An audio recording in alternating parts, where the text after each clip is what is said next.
அரங்கரும் அடியேனும் ஓம் அகதீஷாய நம. அரங்கமுருகா எனது திருவடி சரணம். திருக்குறள் பழைமை. கேளொழுக்கம் கேளா கெழு தகைமை வல்லாருக்கு நாளொழுக்கம் நற்றார் செயின். நண்பன் உரிமையாக செய்த குற்றத்தை தானும் பொருட்படுத்தாது பிறர் சொல்லியும் கேட்காது நட்புரிமை பாராட்டுபவருக்கு நண்பனின் துன்பத்தை கொடுக்கின்ற நாள் நல்ல நாளாக அமையும். நல்ல நட்பை பெறுவது ஒருவன் தனது லட்சியமாக எண்ணுதல் வேண்டும் என்ற ஆறுமுக பெருமானே. மாந்தர்கள் தவறு செய்வது இயல்பானது. தவறுகள் இயற்கையாகவே நடக்கக்கூடும். பழைமையான நண்பர்கள் குற்றத்தை காணாது நட்பை ஏற்றுக்கொள்வார்கள். நண்பரை வெறுக்க மாட்டார்கள். தவறு தவறுதான், ஆனால் நட்பும் அன்பும் மாறாது.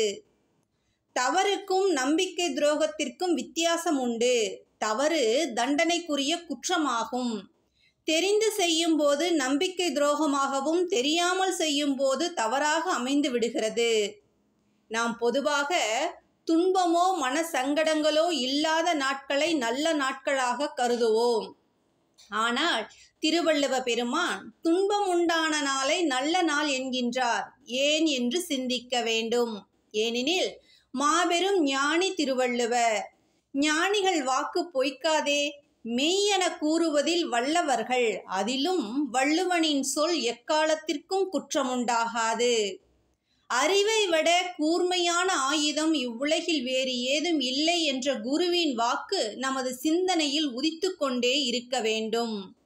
துன்பம் வரும்போதுதான் ஒருவன் மனம் பக்குவப்படும், அறிவு தெளிவு உண்டாகும், நல்ல அனுபவம் ஏற்படும், பொறுமையும் சகிப்புத்தன்மையும் கூடும். மேலும் பல உண்மைகளை உணர்வதற்கு வாய்ப்புகள் அதிகமாக உண்டாகும். அப்போதுதான் ஒருவன் அறத்தோடு வாழ்வதற்கு போராடுவான். அதனால் அந்த நாள் அவனுக்கு நல்ல நாளாக அமையும் என்கின்றார். இனி துன்பம் வந்தால் துவண்டு போகாமல் அந்த நாளை நல்ல நாளாக மாற்றுவோம். ஞானிகளின் அருளோடு வினைகளை எதிர்கொள்வோம். இறையருளை பெறுவோம். ஓங்காரக்குடிலாசான் வாழ்க வாழ்க.